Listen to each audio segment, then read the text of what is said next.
The princess, 43, who is married to Monaco's sovereign, Prince Albert II, has undergone health difficulties in recent weeks. Earlier this month, CHARLENE had said she was happy after returning to Monaco from a 6-month stay in South Africa. However, soon after arriving back in Monaco, the royal announced she was pulling out of the Principality's National Day festivities on November 19 due to profound general fatigue. CHARLENE had received multiple corrective surgeries after suffering an ear, nose, and throat infection. The princess was emotionally and physically exhausted, and is now receiving treatment in a facility outside of Monaco, Albert has confirmed.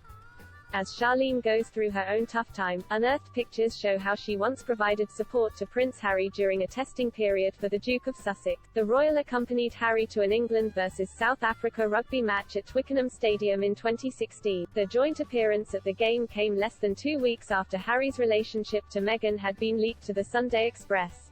Harry had been expected to bring Meghan to the match for the couple's first public appearance but instead went with CHARLENE, who represented South Africa's Olympic swimming team at the 2000 Games in Sydney.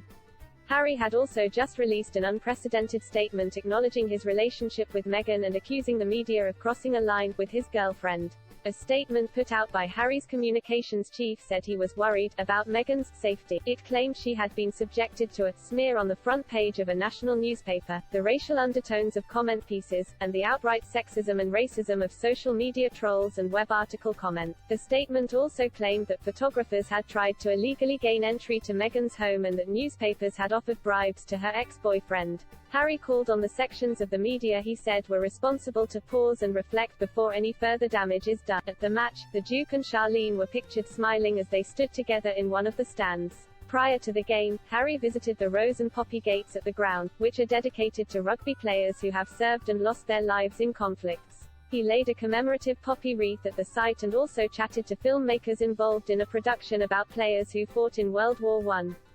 Harry was at the game in his capacity as the vice-patron of the Rugby Football Union and Rugby Football League. He stepped down from the patronages of the organizations earlier this year as it was confirmed that he and Meghan would not return to the royal family as working royal. This week, the situation around CHARLENE's health was explained in greater detail by Albert. The prince, who is Grace Kelly's only son, spoke exclusively to People magazine. Addressing CHARLENE's return to Monaco, he told the publication that it went pretty well in the first few hours, and then it became pretty evident that she was unwell. He also said that the princess' current condition is the result of several private factors, and that she will likely need several weeks' clinical care to recover. Albert said CHARLENE couldn't face official duties, life in general or even family life. He also claimed CHARLENE's difficulties were not due to problems with their relationship.